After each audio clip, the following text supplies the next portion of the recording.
Buenas noches. Buenas noches, ¿cómo les va? ¿Me escuchan? Sí, yo lo escucho muy bien. Antes que nada, le quería agradecer que nos preste un poco su tiempo para charlar con nosotros.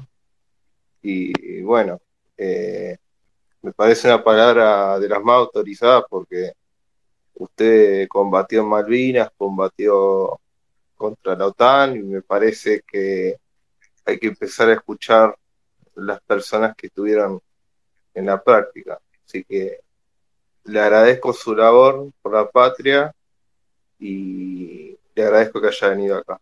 No, al contrario, muchas gracias por la invitación, es un placer. Bueno, si le parece, me parece que la coyuntura obliga que arranquemos con esta pregunta.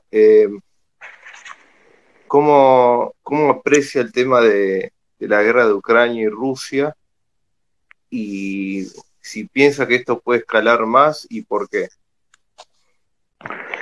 Bueno, a ver, para no abundar en todo lo dicho y escrito que abunda en las redes y en los medios, este conflicto es un conflicto de vieja data.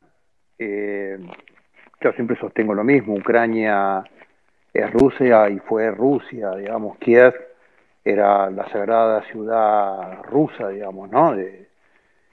Tiene que ver con la historia desde el año 800, 900. Eh, en el desmembramiento de la Unión Soviética, los países de Europa, sobre todo Alemania, le dio un gran impulso a todos los movimientos separatistas que tenían que ver, digamos, aprovechando lo que fue la explosión de ese monstruo comunista de la Unión Soviética. Y aparece, bueno, aparece Ucrania, eh, con una estructura demográfica que no hay que dejar analizar. Los grupos separatistas pro-ucranianos en general tienen que ver con los grupos más intelectuales, de clase alta, que tienen que ver con la producción. Digamos, el pueblo en general siempre fue muy allegado a la religión ortodoxa, muy allegado a toda la tradición eslava, y como toda tradición eslava, muy prorrusa, digamos, ¿no? Hay que hacer un apéndice ahí en el medio. En la década del 50, en la Unión Soviética, Khrushchev, que era ucraniano, le dio esta república falsa, digamos, que estaba dentro de la Unión de Repúblicas Socialistas Soviéticas, a Ucrania, el control sobre Crimea. Crimea, además de ser una península clave que ya había tenido una guerra importantísima a mediados del siglo XIX, Crimea es el alojamiento de la base de la flota rusa histórica desde Pedro el Grande, que es Sebastopol. Y bueno, caída la Unión Soviética en la década del 90, se arma la República de Ucrania y la Federación Rusa de a poco empieza a armarse, después viene Putin y demás, y lo que ve la Federación Rusa es un avance de Europa hacia el este, digamos, ¿no? Con Polonia, Lituania, Estonia, con todos los países que históricamente o que habían venido de la Unión Soviética, empiezan a formar parte de este esquema neo-europeo con subsidios, con cambio de equipamiento y demás, y con la posible captura o con la posible ingreso de Ucrania a la NATO, le dan la excusa a Putin, clave en el tema de la seguridad de Rusia por un tema de equilibrio nuclear, digamos, ¿no? El equilibrio nuclear se basa en la destrucción simultánea de los dos contendientes de objetivos estratégicos. Si un contendiente tiene la ventaja de la distancia, no le da tiempo al otro para lanzar la andanada de ataque nuclear. Y este conflicto ya empezó en el 2014, en forma de grupos separatistas prorrusos, de ONG prorrusas, inclusive de ejércitos privados prorrusos, obviamente alentados desde el gobierno ruso, y le da a Putin la excusa ideal en una Europa que armó un esquema que hay que entenderlo, digamos, que es muy complejo, de la mano del globalismo pro-chino, digamos, de creer que bastaba una estructura política, una estructura financiera, económica y productiva, ¿no? Como es hoy la Unión Europea, sin una fuerza militar. La Unión Europea y la OTAN son dos cosas distintas. La OTAN responde a Estados Unidos, que es un país extraeuropeo. Gran Bretaña, que es hoy en día otro país extraeuropeo de la Unión Europea. Con lo cual, los mismos países de la Unión Europea no pueden disponer de las partes más estratégicas de sus Fuerzas Armadas y obviamente de su arsenal nuclear, porque dependen de la NATO. Entonces, esto crea en el conflicto, obviamente un factor que aprovechó Putin en forma muy estratégica, un jaque a Europa, donde lo único que puede hacer Europa es cortarle el SWIFT, cortarle la tarjeta de crédito, cortar cuentas, el SWIFT, excepto para las operaciones de transacciones de gas, ¿no? Que no es un tema menor porque, por ejemplo, Alemania, el 60% de su matriz energética de gas proviene de Rusia, con lo cual tampoco puede cortar con su proveedor. Más allá de declaraciones de derechos humanos, declaraciones antiguerra, etcétera, etcétera, Europa está invalidada para actuar desde el punto de vista militar, para emplear sus propios ejércitos, si quisiese hacerlo, cosa que es muy dudoso, con lo cual yo lo que veo es un peligro de escalada mínimo. Ya empezaron las negociaciones. Rusia impuso, obviamente en la primera etapa de negociación, cuatro objetivos, de los cuales se llevará dos o se llevará uno, que es el más importante, que Ucrania no entre dentro del esquema de la OTAN. Y con esto Rusia se va a volver a proyectar levantando el espíritu ruso, eslavo, de sus viejas tradiciones, se va a volver a proyectar como la vieja potencia militar que fue siempre, digamos, ¿no? Esto es más o menos una síntesis brutal de lo que yo veo en el conflicto. ¿Y cómo crees que esto puede impactar en la geopolítica de nuestro país? Bueno, eso es muy interesante porque el jueves que se lanzaron las operaciones militares se derrumbaron todas las bolsas, obviamente, como era previsible, se derrumbaron toda la economía o todas las finanzas especulativas de las criptomonedas y demás, y empezaron a levantar los commodities, ¿no? Esto fue el día mismo de la invasión. Al cuarto día de que empezó el conflicto, Alemania abandonó 30 años de política de terrorismo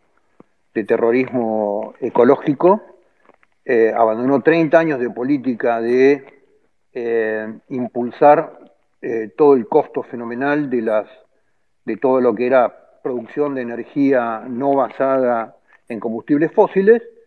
Y ayer el canciller alemán acaba de anunciar, miembro de una coalición socialdemócrata, donde está el Partido Verde adentro, acaba de anunciar el lanzamiento de dos enormes plantas de gas en Alemania y acaba de anunciar que Alemania va a empezar con esas plantas de gas a acumular un año de provisión de gas para los alemanes. Entonces, este aumento de los commodities, esta crisis europea que va a impactar en China, ¿no? Porque esto es un círculo, la crisis europea, recordemos, digamos, que Europa hoy forma parte de la ruta de la seda y del collar de perla de todos los puertos europeos chinos, digamos, todos los países europeos, su primer socio comercial es China. Esto va a impactar sobre el valor del euro en favor del valor del dólar, cosa que Estados Unidos debe estar viendo con mucha gratificación. Amenazan con cortarle el gas a Rusia, cosa que no van a poder hacer de inmediato, y si es así van a quedar expectantes, Europa va a quedar de alguna manera dependiente del gas y del petróleo americano, cosa que también los americanos deben estar viendo con mucha gratificación. La crisis china puede impactar en difícilmente, porque nosotros importamos productos primarios a China, pero claramente el mundo sale de las economías especulativas a la economía real de los commodities.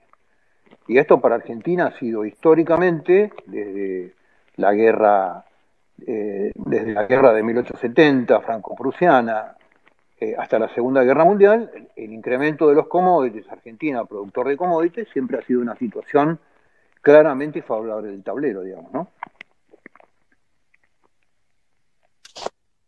Bien, no sé si alguien le quiere preguntar algo, si no, sigo yo. Yo le quería, bueno, hola Juan José, buenas noches, ¿cómo Hola, buenas. anda? ¿Cómo estás? ¿Todo bien? Bueno, primero felicitarlo porque gracias a su intervención que dijo esto de los mapotruchos, haciendo como que una alusión o algo, una analogía, digamos, con lo que pasa hoy, medio que corrió el discurso y hoy en día se está escuchando en distintos lugares, digamos, hablar de este tema. Bueno, quisiera que si podría desarrollar un poco más eso, que quedó ahí, Bueno, estuvo muy interesante. sí, fue muy rápido porque la televisión a veces tiene, hay que hablar muy rápido sobre y muy sintéticamente sobre ciertos temas. Yo lo que digo es que los conflictos étnicos generados por las grandes potencias o los grandes grupos de interés, ¿qué es un conflicto étnico? Adentro de un modelo de Estado-Nación, identificar en un lugar donde hay commodities de interés, gas, petróleo, litio o lo que fuese, para algún gran grupo de interés a nivel internacional, detectar alguna etnia, darle impulso, generar un modelo separatista y de ahí generar un país que es eh, aliado natural de aquel que está deseando y que está este, apeteciendo esos commodities. Entonces, este modelo de conflicto étnico o de posicionamiento estratégico, digamos, ¿no? Este modelo de conflicto étnico siempre termina en una guerra cruenta. Entonces, este modelo de conflicto étnico es el que nos impuso a nosotros, de alguna manera, Gran Bretaña, en donde en 1833 usurpó las islas, echó a los habitantes argentinos, la ocupó con habitantes de todos los lugares del Imperio Británico y después le dio la autodeterminación. Entonces nosotros los argentinos no reconocemos la autodeterminación de los Kelpers, reclamamos nuestra soberanía en ocupas que hace 150 años que están ahí. Entonces lo que digo es, cuando a vos te generan un conflicto étnico, como este conflicto que nos generaron los británicos, eh, estudios legales británicos, si vos lees, por ejemplo, la estructura y la constitución del RAM, ¿no? En el sur de los Maputruchos, de los seis integrantes de la comisión, 5 son británicos. En algún momento terminás declarando un Estado independiente y la autodeterminación de los integrantes de ese Estado. Ese es el modelo de conflicto desde hace muchísimo tiempo. Esto es lo que le hicieron después de la caída de la Unión Soviética a Rusia con Croacia. Entonces, estos conflictos siempre terminan en una guerra cruenta cuando hay un país que está dispuesto a defender su integridad territorial y está dispuesto a defender su soberanía. Ahora, todos estos modelos de intervención, África es un ejemplo de los modelos étnicos, vos tenés un país dividido, toman una tribu que está en un lugar donde hay cobre, cobalto, plata, oro y demás, esto pasó durante toda la década del 60, en África, los capitales internacionales o los países o las potencias generan una etnia que se declara autoindependiente y te generan la secesión de un Estado ahí adentro y una guerra civil. Esto es la historia del planeta. Con lo cual, digamos, los argentinos tenemos que ver en esta cosa tan simpática de los croatas resistiendo y demás, que Croacia es Ucrania es un país que tiene 30 años. Nosotros no reconocemos el derecho de autodeterminación de los kelpers que tienen más de 150 años implantados en ese lugar, digamos, ¿no? Sí, y posiblemente viéndolo a futuro, esto también nos podría afectar a nosotros, ya que se habla, ¿no? De acerca de la soberanía y quizás pueda ser que el conflicto nos abra una puerta para poder volver a charlar este tema y que se resuelva o llegar a un acuerdo, no sé.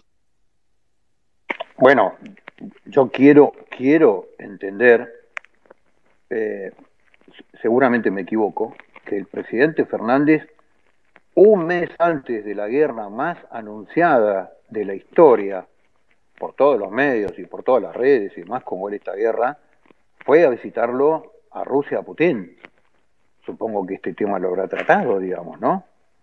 Cuando vos como presidente de un Estado soberano vas a visitar a un presidente que sabés que está por entrar claramente en una situación de conflicto internacional en el medio de Europa, en el centro de Europa, en una de las crisis más importantes de los últimos 30 años en Europa, supongo que este tema, y cuando además te declarás que vas a ser el lobista de los intereses rusos, tal cual como lo hizo el presidente Fernández, en Sudamérica, supongo que has estudiado la situación y has intercambiado eh, por ese nivel de apoyo que fue casi insólito un mes antes del conflicto, supongo que habrás intercambiado algún espacio de poder en común, digamos, algún apoyo, porque esto claramente está marcando o que vos no lees los diarios como presidente, o que claramente estás yendo a apoyar al medio de Rusia a un presidente que va a entrar en una guerra en Europa, digamos, ¿no? Así que esto abre un enorme sistema de oportunidad para Argentina. La política internacional no, el mundo del poder no se mueve ni por los sentimientos, ni por las ideologías, se mueve por el interés nacional. El interés nacional. El problema que tiene la Argentina es que tenemos una clase dirigente que claramente no logra identificar ni logra definir y obviamente no va a defender jamás el interés nacional porque normalmente está alineada con algún modelo de política internacional, en este momento con la Agenda 2030, con Europa, con el modelo del nuevo orden mundial, con el globalismo y demás. Pero yo quiero entender que el presidente Fernández ha negociado algo con Putin por el apoyo de declararse lobista ruso en Latinoamérica un mes antes del conflicto, digamos, ¿no? Juan José, ¿qué opinas que yo no recuerdo bien la noticia, seguramente vos me corregirás, pero que haya partes del ejército que se vayan a entrenar a Rusia? ¿Eso a vos te parece positivo? ¿Crees que tenemos que trabajar juntos en un rearme militar, en potenciar la tecnología militar en nuestro país? ¿Cómo crees que a partir de esto, que la sociedad se está generando un consenso de rearmar las Fuerzas Armadas, cómo lo podríamos aprovechar en este tablero geopolítico? ¿Nos ves condicionados por el tema de la deuda del FMI? A ver, ahí hay dos cosas. Que hay que volver a rearmar un sistema de defensa, eso es una evidencia. Y que Argentina es el único país del mundo que hizo un modelo de desarme unilateral en su sistema de defensa, ni siquiera pactándolo con sus vecinos, eso es una evidencia. Ahora, yo veo muy difícil, porque vos cuando armás un sistema de entrenamiento eh, con un sistema de defensa extranjero, primero está la barrera del idioma, que no es una barrera menor, digamos, ¿no? Esto, de alguna manera, los cubanos lo resolvieron, con lo cual van a terminar siendo los cubanos, en realidad, los entrenadores, si esto se cumple. A mí me parece que es una declaración de intención, porque además, entrenar para la guerra no solamente es entrenamiento, sino es entrenar en un sistema de armas. Si vos no tenés ese sistema de armas, no tiene ningún sentido el entrenamiento. Es decir, entrenar para la guerra es entrenar en el empleo de los medios.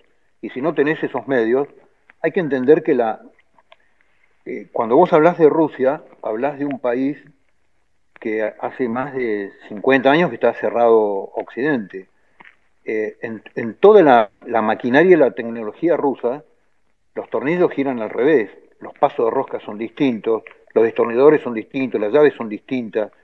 Yo he tenido contacto con empresas petroleras en el sur que habían en algún momento dado comprado camiones rusos, los tuvieron que tirar porque es imposible con nuestros sistemas, digamos, con los sistemas occidentales de mantenimiento, de logística, de servicio, atender la tecnología rusa, con lo cual si vas a entrenar con eso tenés que tener todo, o tenés que comprar todo y tienen que dar todo.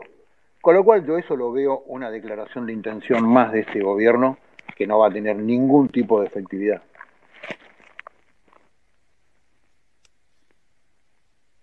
¿Y crees que nos condiciona el tema del FMI para establecer una política de rearme? No, el que condiciona es Gran Bretaña, y lo que condiciona es una clase política que durante los últimos 40 años ha estado subordinada al modelo internacional, digamos, ¿no? Sin ningún tipo de autonomía. Y esto no es un tema de ideología, ¿eh?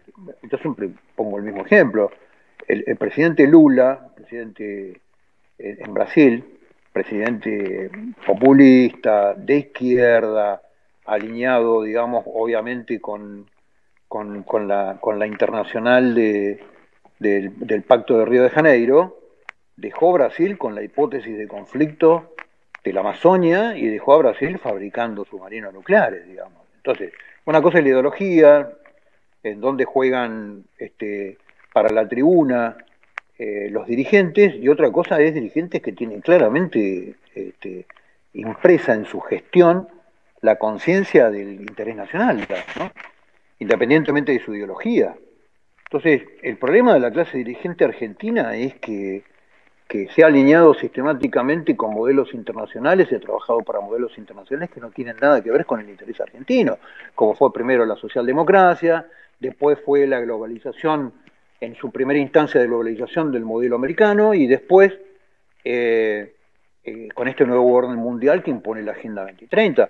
Pero además hay circunstancias en la política internacional que a vos te obligan a taparte la nariz y a hacer determinadas cosas, ¿no? Esto es una realidad, digamos, en los países que no son países centrales como la Argentina, hay veces que hay que taparse la nariz. El tema es que los argentinos lo aplauden y lo festejan, ese es el tema. O sea, la dirigencia argentina, no solamente que cuando algo ataca al interés nacional, no es que solamente se tapan la nariz, sino además tienen el fanatismo de los conversos, digamos, ¿no? Argentina es uno de los adalides en el cambio climático, siendo que produce el 0,6% de las emisiones del mundo. Es un disparate, digamos. Entonces, esto es un ejemplo de lo que fue la clase dirigente de los últimos 40 años. Bueno, eso creo que se expresa cuando prohibieron sacar petróleo en Mar del Plata. Todo el lobby que hicieron las ONG ahí. Bueno, y después te iba a preguntar, ¿cómo crees que tendríamos que ordenarnos en la materia geopolítica de la región? ¿Cómo crees que podamos integrarnos? Si podemos establecer acuerdos militares. Los acuerdos militares son una consecuencia de un interés común. Argentina perdió 40 años en el tema Malvinas, por ejemplo, detrás de devaneos ideológicos del lado de Estados Unidos o del lado de Venezuela, ¿no? Típico clase dirigente burka que trabaja para afuera, digamos, ¿no? Perdió 40 años para hacerle entender a América que el Atlántico Sur, las Islas Malvinas, tienen que ver con la protección antártica y que la Antártida tiene que ver con una proyección de América hacia el continente antártico. Entonces, el Atlántico Sur es un tema que atañe a toda América, no solamente a Argentina. Y las Islas Malvinas, como el punto neurálgico y el control del pasaje de Drake, tienen que ver con un interés que tiene que ver con América. Hispanoamericano, empieza en el Río Grande, en la frontera de México. Empieza en el norte de Texas, digamos, ¿no? Entonces, hay que generar desde Argentina un modelo de integración que tenga que ver con sus valores culturales, con sus valores históricos, un mismo idioma, una serie de creencias, una serie de valores que comparten cientos de millones de personas en el mundo. Ahora, si eso está fragmentado por ideologías truchas, por devaneos tercermundistas, y demás, eso no tiene futuro. Pero, mirá, está habiendo cambios muy importantes en el tablero. Una de las cosas que va a marcar esta guerra es el cambio de un tablero que es muy importante, ¿no? Trump ya anteayer, creo que fue, o ayer, tuiteaba abiertamente que él, si fuese presidente, sacaría a Estados Unidos de la NATO. Entonces, hoy Europa, en contraposición a los Estados Unidos, de la mano de la política globalista que sostiene a China, ¿no? Y que sostiene las inversiones en China, inversiones millonarias en China y ganancia de rentabilidad millonaria en China, Hoy Estados Unidos lo tiene como un adversario. Estados Unidos y todo el continente tenemos que empezar a mirar que hay un interés común en América. Y el gran agente en común de América fueron históricamente sus valores, que tienen que ver con lo hispanoamericano. Obviamente que Hispanoamérica empieza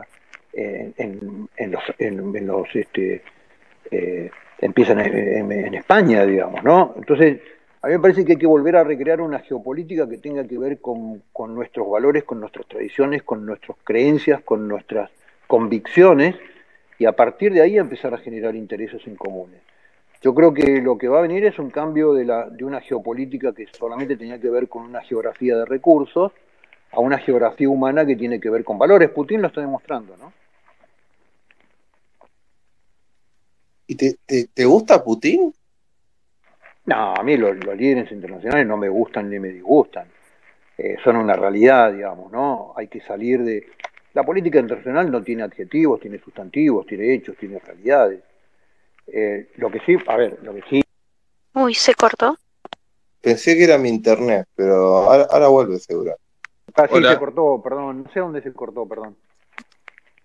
No, te había preguntado si te gustaba Putin y vos me estabas diciendo que no querías adjetivar, cuál está bien, obviamente. Porque además, digamos, vuelvo, digamos, sintéticamente, lo que está demostrando Putin, lo que está demostrando Europa, es Europa que abandonó sus valores históricos, que abandonó sus principios, sus valores, la cristiandad, el respeto a la soberanía, la identidad cultural de cada país, en manos del globalismo, lo que le está demostrando que la fuerza, en términos contables de tanques, aviones, se basa en una fortaleza y es la fortaleza moral en términos de valores, de creencias, de culturas, por lo que la gente está dispuesta a dar la vida, lo que genera la fuerza, ¿no? La fuerza es una consecuencia de esa fortaleza.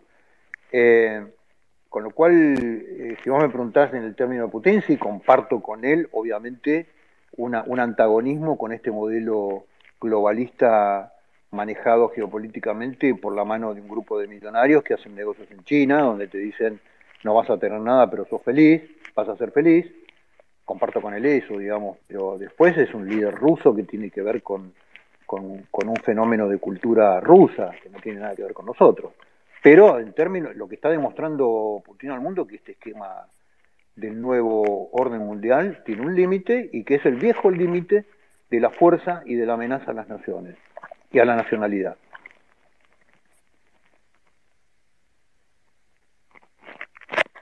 ¿Alguien le quiere preguntar algo a Juan José? No quiero monopolizar yo. Si no, sigo yo.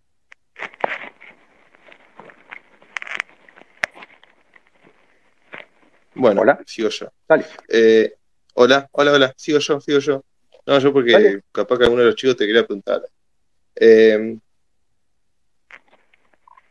y vos crees que en relación a lo que vos decís, el multilateralismo como que está pereciendo, como que está abriéndose una especie de bilateralismo simplemente y que todo este esquema, o sea, yo creo que esto se rompería si es que Estados Unidos sale de la NATO. Creo que eso ya tendría como que lo, lo termina hundiendo. No, a ver, ya quedó demostrado, me parece que quedan demostrados en este teorema dos cosas muy importantes. Primero que el mundo ya es multilateral, ¿no? En términos de poder. Entonces, todos estos esquemas que pretenden, vos fijate el desconcepto de Europa, ¿no? La Unión Europea es realmente para un estudio politológico, una unidad política, financiera, económica, con moneda única, ¿no? Aliado a la superpotencia comercial del mundo como es China, no concibe necesario tener una propia fuerza militar. Esto lo decía De Gaulle en el año 76. Es decir, es como si el tema de la proyección del poder a través del poder militar para la Unión Europea no existía. Entonces, están amparados en una alianza militar que la maneja Estados Unidos y Gran Bretaña, que son hoy en día dos países continentales. ¿No? Es muy parecido a la concepción de la dirigencia argentina de los últimos 40 años. El poder político no requiere de un poder militar porque en el mundo han terminado las amenazas. Y lo que queda demostrado ahora es que las amenazas existen y que el mundo sigue siendo un lugar inseguro y requiere que los países tengan un esquema de defensa de sus propios intereses nacionales, ¿no? Esa es como primer tesis.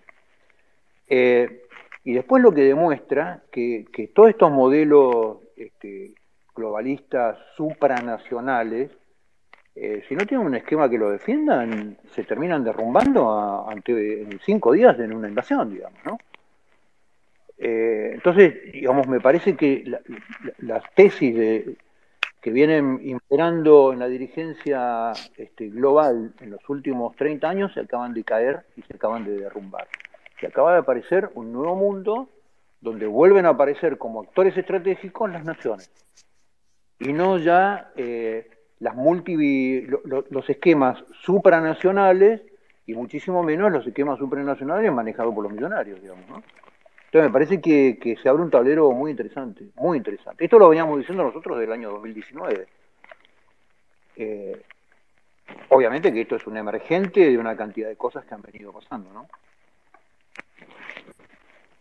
¿Y cómo crees que tendríamos que responder o en qué tendríamos que trabajar para posicionarnos frente al AUKUS? No sé si, bueno, seguramente lo sabés, el AUKUS, que es la nueva alianza militar entre Inglaterra, Estados Unidos y Australia, que eso nos condicionaría mucho el tema de Malvinas, creo.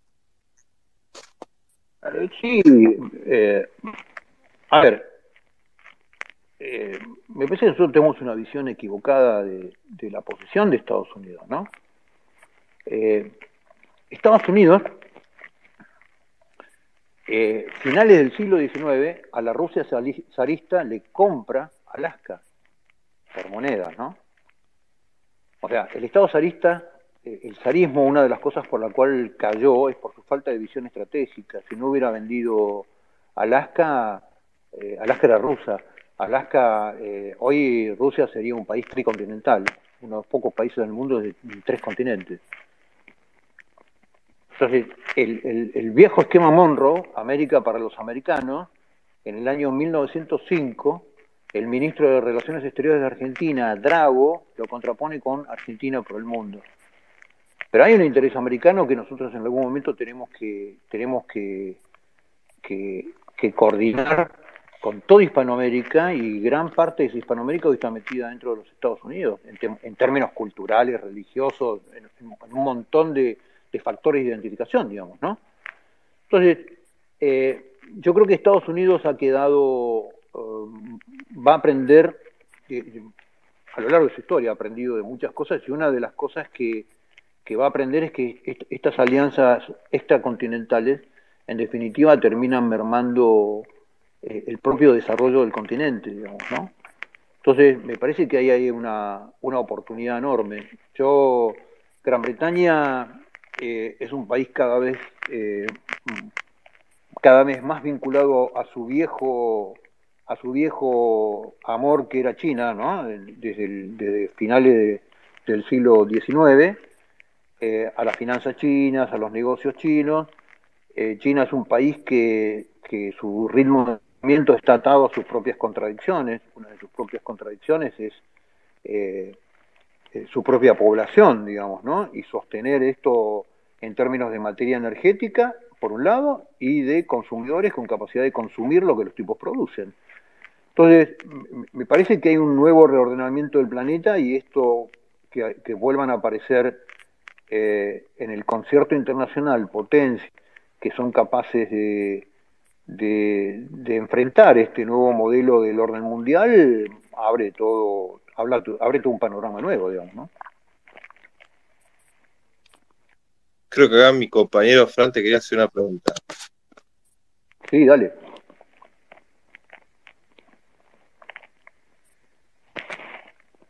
¿Hola? ¿Hola? Ah, bueno, no está. Bueno, Palito, preguntale vos. Hola, buenas noches.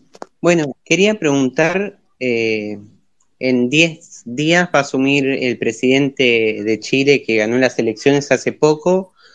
¿Crees que puede mejorar la relación de Argentina-Chile? ¿Cómo ves la situación de Chile cómo crees que puede estar Chile con el próximo presidente?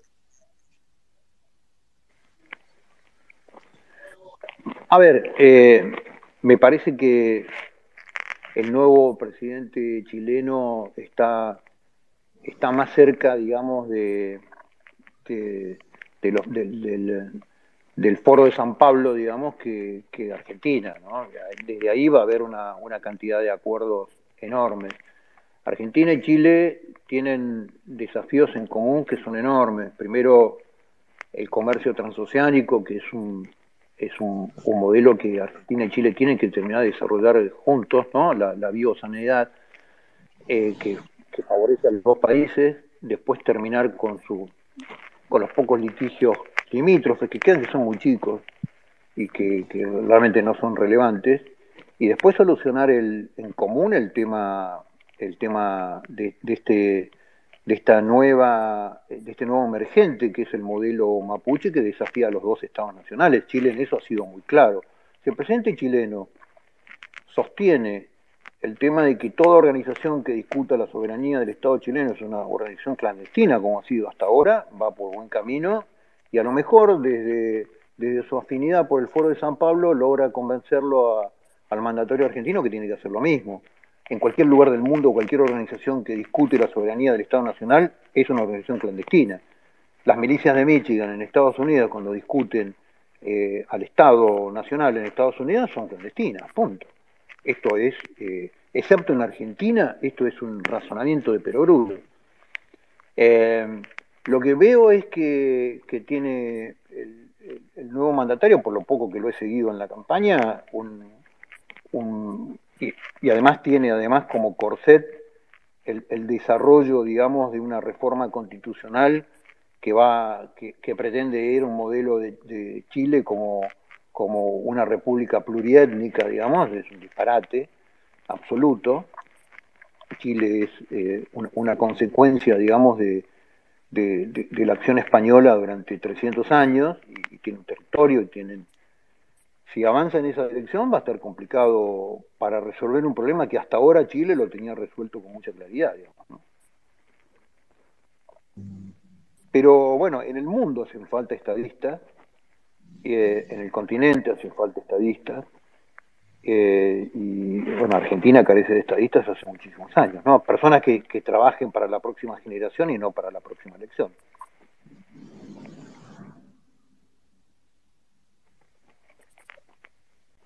Ok. Sí, Eduardo, habla. Pato, están pidiendo micrófono. Chini dijo que Fran, y a mí me avisó Pero Nacho. no me aparece nadie. A ver, para te dar el coadmin. Dame Yo, coadmin. yo, yo Sí, eso, capaz que aparece. siempre doy micrófono, yo no lo hago a propósito. Ahora voy a poner dos coadmin a ver si. No, jamás haría eso, de sacarle voz a alguien. Tranquilos que yo ya tengo el hablante y Chini también. No, pero parece que había más personas, por eso, que querían preguntar Ah, no, algo. No lo hago a propósito, simplemente no me aparece. Ahí está, listo. Bueno, Eduardo quería hacerte una pregunta a Juan José y ahí seguimos. Hola, ¿qué tal? Dale. Buenas noches. ¿Cómo estás? Hola, Eduardo soy. ¿cómo estás? En principio quería agradecerles a Chini y al Pato el armado del espacio. Me parece que es muy bueno. Aparte está participando mucha gente.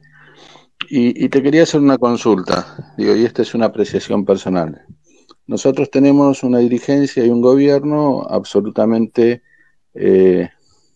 cipayo y alineado al globalismo de la Agenda 2030.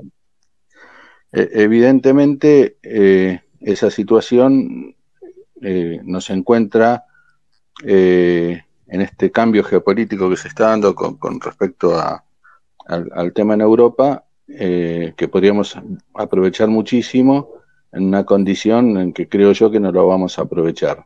en los próximos 2 años este gobierno va a hacer y se va a alinear al globalismo como lo ha hecho en toda su larga acción de gobierno. ¿Vos cómo crees y qué podemos hacer en función de la política ya local como para que en los próximos 2 años no tome la posta el recambio globalista que es el Cambiemos, digamos, o Juntos por el Cargo? Bueno, lo que yo creo que hoy está con esta crisis, está en crisis, es el globalismo, digamos, ¿no? En su más pura definición. Esto que hablábamos hace muy poquitos minutos. En 4 días de conflicto, Alemania, el canciller alemán, socialdemócrata, tiró por la ventana 30 años de política energética de terrorismo ambiental y declaró la apertura de 2 plantas de gas, por ejemplo, diciendo que Alemania desecha toda su estrategia de generar y de subvencionar combustibles de naturaleza limpia, digamos, por alguna manera, que solamente llegan a abastecer el 30% de la matriz energética alemana y vuelve al carbón, al gas y al petróleo, digamos, ¿no? Esto no es menor, porque aquellos presupuestos políticos que sostienen el globalismo de la pureza del agua, del terrorismo ambiental, del cambio climático, empiezan a ponerse en duda. Si se ponen en duda lo más concreto, se van a poner en duda los más abstractos, ¿no?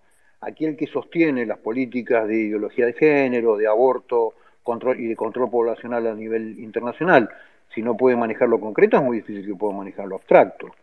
Además, yo creo que la crisis que viene en materia del aumento de los commodities a los países industrializados los va a poner en una crisis, caída de la moneda, aumento de los precios, etcétera, etcétera, que va a empezar a poner en duda, inclusive a la dirigencia local, como vos le llamás Cipaya, le va a empezar a generar dudas si son los que mandan o los que no mandan, digamos, ¿no? Entonces, me parece que hay un cambio de tablero enorme. Me parece que en Argentina hay un camino de toma de conciencia de los ciudadanos que este modelo es destructivo para la Argentina, que empezó ya hace tiempo, que es muy lento, porque además este camino se transita, vos lo sabés muy bien, sin recursos, con los medios de comunicación que generan otro mensaje discursivo totalmente distinto. Pero me parece que hay una toma de conciencia que puede ser más larga o puede ser más corta. Yo creo que al 23 vamos a llegar claramente con un nivel de crisis en la Argentina y con un sistema de oportunidad afuera que a los argentinos lo va a hacer ver claramente que hay otras opciones de país que no es esta, digamos, ¿no? Gracias. Bueno, creo que Nacho quería hablarte, Juanjo. Hola, ¿qué tal, Juanjo? Mucho gusto. Te quería llevar un poco al conflicto ruso, pero para traerte para acá, no tanto para allá, ¿no? Yo creo que hay una cristiandad que está en guerra, la cristiandad de Oriente, que alineó el Estado con las Fuerzas Armadas, con la religión, y que está respondiendo también a un cisma que se generó en Oriente con la separación de la iglesia de Ucrania de la de Moscú. Más allá de globalismo o nacionalismo, ese nacionalismo es nacionalismo cristiano o es un nacionalismo que puede asemejarse a expresiones anglosajonas, digamos, ¿no? Más liberales, más que no son el reino de Cristo, ¿no? Y entendiendo el reino de Cristo en Oriente que contempla a los chechenos dentro de su ecúmene, no es que es exclusivamente para los ortodoxos. Sí, es muy buena tu pregunta, ¿no? Es la misma pregunta que nos hacíamos en los 80, por ejemplo, con el Islam, si el Islam iba a un modelo de gobierno laico o si iba a un modelo a un modelo de gestión política mucho más vinculado a sus valores religiosos, digamos, ¿no? Eh, el Oriente, de alguna manera, la Iglesia Ortodoxa estuvo vinculada desde sus orígenes, ¿no? Desde Bizancio hasta la fecha, con el poder político en Rusia, ¿no? Excepto obviamente durante el tiempo de la Unión Soviética, que fue una religión prohibida pero no perseguida, ¿no? Porque adentro de los territorios más rurales de la Unión Soviética no hubo persecución religiosa, sí, seguramente en las grandes ciudades, digamos, ¿no? El sincretismo ruso tiene un tema siempre religioso. No sé si en una formulación ritual de la ortodoxia, pero la Iglesia Ortodoxa forma parte del modelo cultural ruso desde hace cientos de años, digamos, ¿no? Y eso está en el componente de esta fortaleza moral que han tenido los rusos históricamente. Acuérdate que cuando Stalin enfrenta la invasión, la Operación Barbarroja, la invasión de los ejércitos alemanes en Rusia, no llama a la unión de los proletarios internacionales para la ayuda, llama a la Santa Madre de Rusia, digamos, ¿no? Convoca al espíritu de la Santa Madre de Rusia, un líder que era marxista, leninista, comunista, perseguidor de la fe, con lo cual esto siempre estuvo en la idiosincrasia de los rusos y es inseparable. Y esto es lo que Putin interpreta muy bien, digamos, ¿no? Yo no sé el nivel de convicción religiosa de Putin, pero lo expresa con mucha claridad esto que es el espíritu ruso, que es el sincretismo entre su cultura, su idioma, sus costumbres, sus tradiciones y su religión, digamos, ¿no?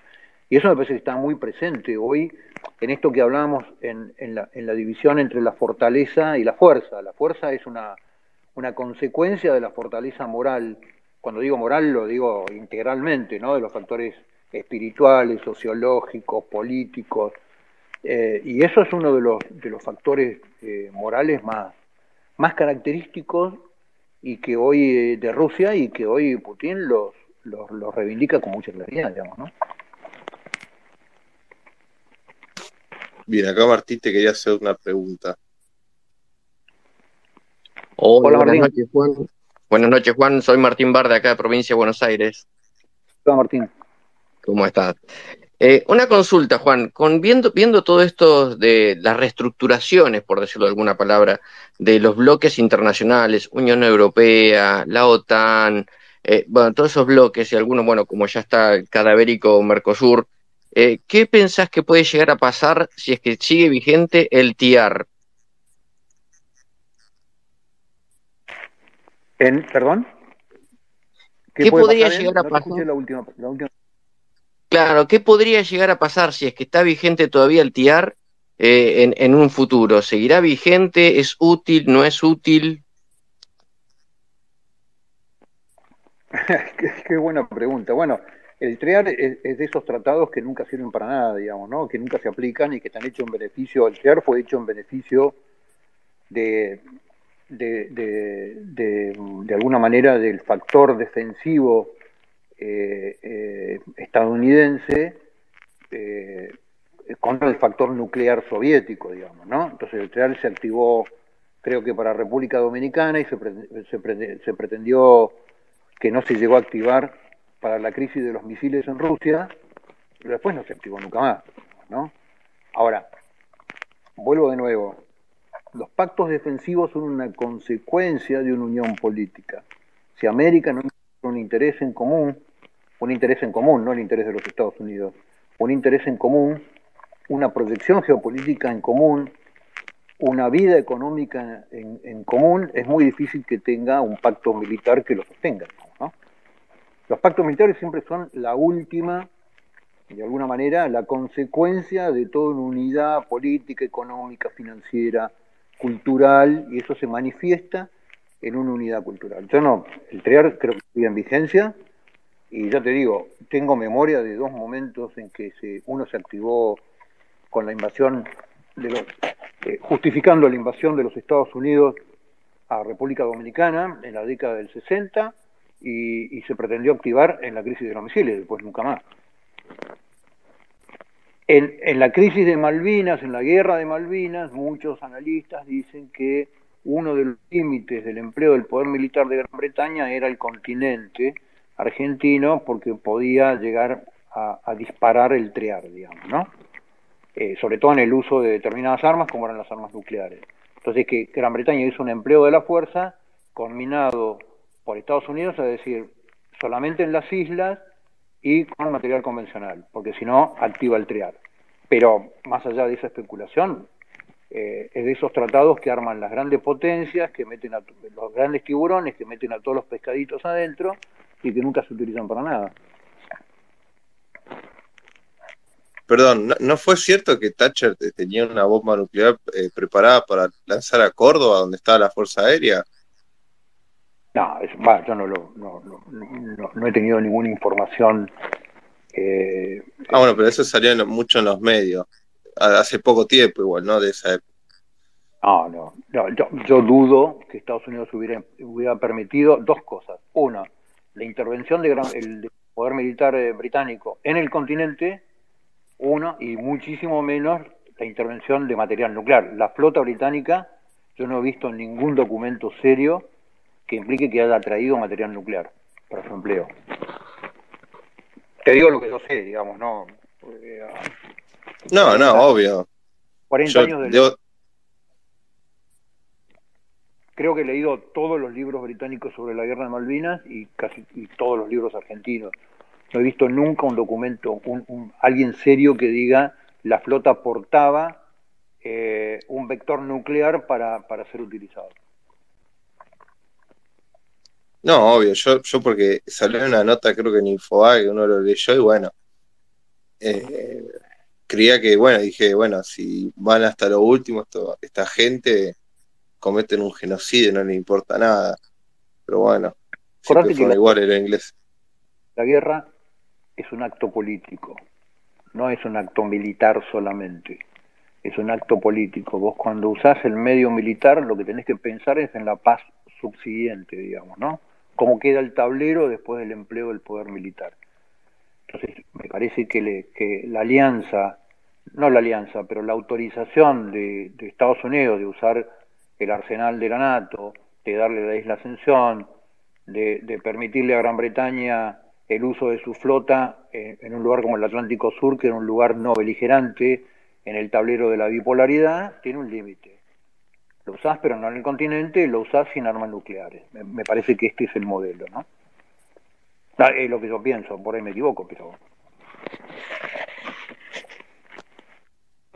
Eduardo, vos querías hablar, y si querés ya empezamos a cerrar, así lo liberamos con José.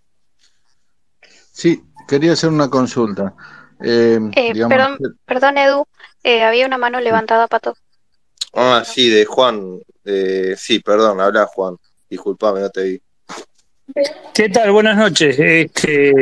Un gusto escucharlos. Yo quería saber la opinión de Juan José sobre el tema de Suiza. Me parece que el tema de Suiza es un tema que demuestra que no hay una conspiranoia demostrando que hay un nuevo orden mundial, porque Suiza conservó su neutralidad, aún con los nazis, y conservó su neutralidad, no le hizo nada a sus cuentas sobre tipos como Idi Amin Dada, que era antropófago, el dictador de Uganda. Y ahora Suiza toma un partido. O sea, el tema de que Suiza tome partido me parece simbólicamente muy importante. Quería saber la opinión de Juanjo. Sí, es muy bueno lo que acotás. A ver, Suiza en la Segunda Guerra Mundial obviamente no tomó partido militar, pero obviamente condenó a Hitler en forma pública, históricamente, a los alemanes y demás. Ahora, ¿dónde terminaron todas las patentes de toda la industria química y farmacéutica alemana antes de la toma de los rusos y de los americanos de Berlín? Terminaron en Suiza. Por eso Suiza, por ejemplo, es hoy la capital mundial de la farmacología y de las industrias químicas, porque las patentes alemanas migraron a Suiza.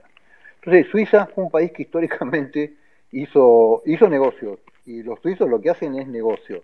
Entonces, me parece que hoy vocifera en contra de Putin, pero gran parte de los capitales de los magnates rusos deben estar en Suiza y no van a ser bloqueados, olvídate. Me parece, ¿no?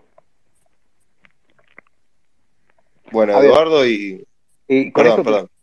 no, pero con esto te quiero cerrar.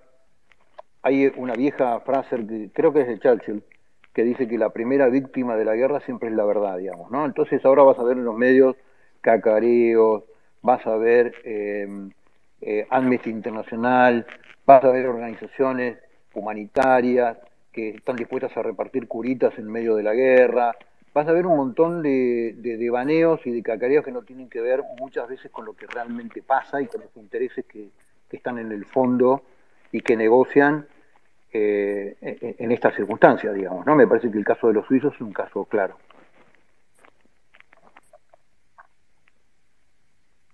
Bueno, Eduardo, y ya cerramos. Si querés hacer alguna última pregunta y Sí. ya. Uy, pueden ser dos últimas preguntas. Dale, sí, dale, dos. Tenemos un No Fran. usemos de su gentileza, por favor. Sí, disculpe, Juan José. Hola. No, yo quería hacer una especie de juego, pero que tiene que ver con lo que se plantea con la situación actual. Digo, si hoy vos fueras presidente de Argentina, ¿qué posición tomarías frente al conflicto y qué medidas internas tomarías en función de beneficiar los intereses argentinos en esta nueva situación que se está dando a nivel global? Muy buena pregunta. Tendría que tener un panorama más o menos claro de qué es lo que habló Fernández con Putin un mes antes de la guerra, digamos, ¿no? Que eso me parece que es un tema crucial. Obviamente, en términos públicos, las declaraciones van a ser rechazando el conflicto, rechazando el uso de la fuerza, en forma unilateral, etcétera, etcétera. Eso forma parte del lenguaje diplomático y eso, que esté el canciller a cargo de la Comisión de Derechos Humanos, eso es absolutamente retórico, digamos, ¿no? Vuelvo de nuevo. Patricia Bullrich y el canciller quieren ir a repartir curitas en medio de la guerra. Esto no tiene nada que ver con las cuestiones de fondo. Me parece que en términos internos es el momento de levantar, por ejemplo, retenciones, de sentarse con el campo y decirle, bueno, armemos un esquema, un cronograma, a medida que aumenta la producción, bajan las retenciones, ¿no? Para aumentar la producción de commodities que están, el trigo, el maíz y la soja van a explotar. Ya llegó a $600, creo, la tonelada ayer o antes de ayer. Esto en términos, y después lo otro que haría claramente es levantarle la pata al sector ganadero, digamos, ¿no? Sacándolo de ser el enemigo público número uno de la ecología mundial y de empezar a hacer un acuerdo clarísimo en términos de exportación de carne.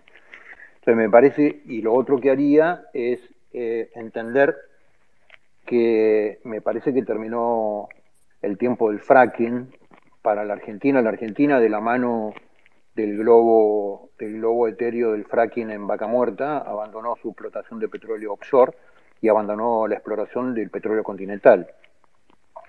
Si nosotros analizamos, entre todos los que estamos acá, ¿quiénes son los dos mayores exportadores de petróleos hoy en el mundo? Estados Unidos y Rusia. Quiere decir que los países que antes guardaban sus reservas están sacando petróleo a lo loco y lo están exportando para que lo consumamos nosotros, ¿no? Al final de cuentas, que en algún producto que compramos terminamos comprando petróleo americano. Pero lo que digo es, la tecnología del petróleo tiene 20, 25 años. Argentina tiene 20 años para terminar de sacar todo su petróleo y venderlo. Por fracking, offshore, continental. Entonces, esas serían las tres medidas preventivas en un mundo que está claramente avisando que los commodities se van a la nube. Puede ser la gran oportunidad argentina. No sé si te contesté. Y una pregunta con respecto al tema de defensa del rearme argentino. Eso, ¿cómo se podría hacer en la situación actual del veto que tenemos permanente de Gran Bretaña y de la situación cuestión, digo, en cuánto tiempo un país se puede rearmar en términos de defensa en la situación actual de Argentina. El sistema, Richieri hizo el sistema con un modelo productivo que lo permitía en la Argentina. El Estado en aquella época era el 25% del PBI de la Argentina, el 30%. Hoy es el 54%. Un sistema de defensa lo podés armar en menos de 6 años, 7 años, ¿no? Porque tenés la gente, tenés el capital humano capacitado, tenés que armar un modelo de defensa y equiparlo. Esa es una de las ventajas que tenemos. Y esto, a ver, Brasil bajó el 10% de la pobreza aumentando su inversión en el porcentual del PBI en defensa. Lo mismo Chile, digamos. Esto no es un secreto. Empezar a agarrar los organismos del Estado que no tienen ningún sentido que existan, en los cuales el primero en el Ministerio de la Mujer, de ahí baja al INADI, baja a las 25 defensorías del pueblo que hay en la Argentina, bajar al presupuesto del Congreso, empezar a bajar el gasto político y tenés plata para defensa claramente. Y un plan de equipamiento hoy en este mundo multipolar, en este mundo donde los arsenales de la generación anterior a la última generación cada vez valen menos, tenés una gran oportunidad. Bien, ahí Fran Peirone tenía la mano levantada. ¿Me escuchan? Hola Fran, ¿cómo estás? Sí, sí. ¿Cómo anda Juan José? Acá andamos bien, hermano. Mira, esta es rápida la pregunta. Vos me imagino que lo debes conocer, Alexander Dugin, ¿no? Que es el reconocido geopolítico ruso y que fue en su momento asesor de Putin. La pregunta es la siguiente. ¿Vos crees que estamos yendo a lo que él formuló, que es la teoría de la multipolaridad, que por ende vamos a ir abandonando este mundo unipolar que es manejado por Estados Unidos y la OTAN, lo que se llama por el atlantismo, y vamos a ir hacia un mundo más multipolar donde acá refuerzo, por ejemplo, lo que es Horacio? Sí, es muy buena tu pregunta, Fran. Yo creo que el mundo hoy tiene dos tableros simultáneos, ¿no? Es como si un ajedrecista, ¿viste los ajedrecistas que juegan tableros simultáneos? Es la primera vez en muchísimo tiempo que hay dos tableros. Un tablero es el tablero, el globalismo versus el modelo del Estado-Nación. O sea, el globalismo es el modelo de un esquema de decisión supraestatal que decide en función de intereses supraestatales, ¿no? Esto claramente, en este modelo, el modelo de apuesta es la industria y la producción china, que hoy en día es un modelo productivo, primero, es un modelo político de las peores dictaduras comunistas que registra la historia, que sintetiza lo peor del comunismo con lo peor del capitalismo. Lo peor del comunismo, que es ausencia de libertades políticas, religiosas, civiles, laborales, con lo peor del capitalismo, que es inversión del capital privado en asociación con el Estado sin controles. El que tiene que controlar la inversión privada es socio, ¿no? Cada multinacional extranjera que se incorpora a producir en China tiene un director que es del Estado chino. Entonces, esa síntesis ha producido un modelo productivo en escala y en precio que es indestructible. Esto tiene que ver con los capitales financieros internacionales, claramente, y Europa está alineada detrás de ellos. Ese es un tablero, ¿no? El globalismo versus el Estado nacional versus el Estado-nación, que es el interés de los ciudadanos. Y el otro tablero es dos de los Estados-naciones que todavía están en pugna, que es Estados Unidos versus China, ¿no? Y en ese tablero vuelve a aparecer un viejo actor que parecía ya un actor de reparto, que es Rusia. Entonces, hoy un dirigente de un país tiene que tener muy claro los dos tableros, porque y jugar en los dos tableros. Putin juega en los dos tableros. Si vos lo viste, se sentó con China hace un poquito más de 3 meses y generó un acuerdo de explotación de petróleo en la frontera ruso-china, cuyas transacciones no van a ser desarrolladas en dólares. Y después fue a Estados Unidos y se sentó con Biden. Y si vos viste la foto de la reunión, googleala, la reunión de la foto Putin-Biden, es un escritorio y en el medio que hay un globo terráqueo. Y esa foto debe haber atragantado a millones de chinos. Entonces, cualquier hoy funcionario importante, cualquier estadista de todos los países tiene que saber jugar en estos dos tableros.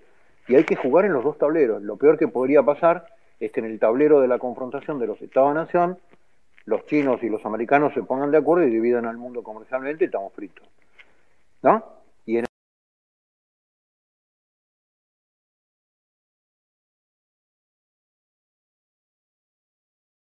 el modelo de globalismo versus Estado-nación, en la medida que retrocede el Estado-nación, avanzan intereses que son supraestatales, que son inmanejables, que además no sabemos quiénes lo deciden, porque no están elegidos por nadie, ni conocemos la cara de nadie. Que algunos los conocemos, digamos, ¿no? Pero esto me parece que es el tablero que hoy se está rompiendo porque aparece un nuevo actor que juega en los dos tableros y que en un tablero está en contra del avance del globalismo y en el otro tablero juega con los dos actores más importantes que confrontan en el modelo de Estado-nación. Esto me parece que es la brutal síntesis de lo que está pasando, Frank. Perfecto, Juanjo. De ahí para cerrar, ¿vos crees que con un Listo. mundo multipolar la Argentina puede tener un montón de oportunidades? Absolutamente. El mundo requiere, necesita y pide lo que Argentina es capaz de desarrollar. En el año 2050 la población, somos 7.500 millones, va a llegar a 10.000 millones de habitantes, de los cuales más de 6.000 millones de habitantes van a querer consumir proteína animal, a pesar de que el globalismo dice que no al consumo de proteína animal. Con lo cual, ya desde la base alimentaria, Argentina tiene un potencial, además de el resto de los commodities. Argentina forma parte de la trilogía del norte de Chile, sur de Bolivia, de Argentina, que es la Kuwait del litio, digamos, ¿no? Que es el mineral que permite la acumulación de las baterías de todas las porquerías electrónicas que consumimos nosotros. Entonces, tiene, desde el punto de vista de los commodities, puede tener la base de generación de una economía de prosperidad que permita pensar en un montón de otros desarrollos. Perfecto, Bueno, Juanjo, muchas gracias. Hola. acá Mariano quería hacer la pregunta, va a ser la última Sí, y ya. cortita. Hola, buenas noches. Hola, En pregunta, relación, dale. en relación a la pregunta del compañero que había hablado del rearme de las Fuerzas Armadas, que nos indique un poco en ese sentido, bueno, que dijo que podía ser en un lapso de tiempo corto, de qué hipótesis de conflicto estamos hablando en relación al rearme de las Fuerzas Armadas. El modelo de hipótesis de conflicto era un modelo de planeamiento donde los conflictos eran estructurales, ¿no? Donde vos planificabas un modelo de conflicto porque la estructura internacional y la estructura fundamentalmente del despliegue de las naciones y sus intereses te demostraban que había un conflicto en potencia. Hoy a mí me parece que los conflictos son mucho más dinámicos, hay que hablar en términos de amenaza, ¿no? ¿Por qué? Porque, por ejemplo, el delito internacional es un actor estratégico y es una amenaza permanente. El ciberterrorismo, el terrorismo internacional, la ciberguerra. Hoy el modelo de amenazas es mucho más complejo que las hipótesis de conflicto. Por eso hay que armar un modelo. Somos uno de los pocos países del mundo que distingue ideológicamente entre seguridad y defensa, por ejemplo. Las amenazas no distinguen a qué escritorio termina la agresión, en qué escritorio termina atendida la agresión. El modelo de seguridad, el modelo de defensa es un modelo único, que tiene que ver con amenazas, que tienen que ver con situaciones estructurales y tienen que ver con situaciones dinámicas, ¿no? Hoy en día, en un conflicto étnico, te aparece un conjunto de ONG protegidas por compañías de mercenarios internacionales y te toma un espacio geográfico y se declara autónomo. Hoy un país con determinado nivel de fuerza tiene un terremoto y te ubica 20.000, 30.000, te desembarca 20.000, 30.000 refugiados en la costa y cuando vos lo vas a ir con migraciones te ponen fuerzas militares detrás y te dicen no, tenga cuidado porque son ciudadanos nuestros. Y bueno, ¿pero qué haces? No pueden estar porque hubo un terremoto. Bueno, todo ese modelo de amenazas es mucho más complejo que las hipótesis del conflicto. Bueno, gracias por la respuesta. Bueno, cerramos la charla. Te agradezco mucho, Juan José, que hayas venido. Para mí fue un honor poder realizar esta charla con vos. Más adelante del año te vamos a volver a molestar seguramente. Así que bueno, que tengas muy buenas noches y muchas gracias por participar. No, al contrario, yo les agradezco Sí, mucho. Juan. Estos espacios son... Si querés unas últimas palabras, ahí tienes todo tuyo. ¿Perdón? Ah, no, perdón, yo lo interrumpí. Si quiere dar unas últimas palabras, el espacio es todo suyo. No, nada, no. Yo les quería agradecer a ustedes el tiempo, el hecho de poder conversar, poder debatir ideas y poder escucharnos. Me parece que va construyendo un poco ideas que tienen que ver con desafiar el discurso imperante y el discurso único y el discurso de los medios y este discurso que nos impone el dinero en términos conceptuales, digamos, ¿no? Y que me parece que es la base para ir desarrollando la idea y el pensamiento de una Argentina distinta. En eso estamos trabajando. Gracias a Dios con mucha gente joven. Así que yo les agradezco mucho el espacio y cuando quieran me avisan y nos volvemos a juntar. Muchísimas gracias. Muchas Viva gracias. la patria. Viva la patria. Viva. Vamos. Buenas noches. Cierro. Buenas noches. Buenas noches.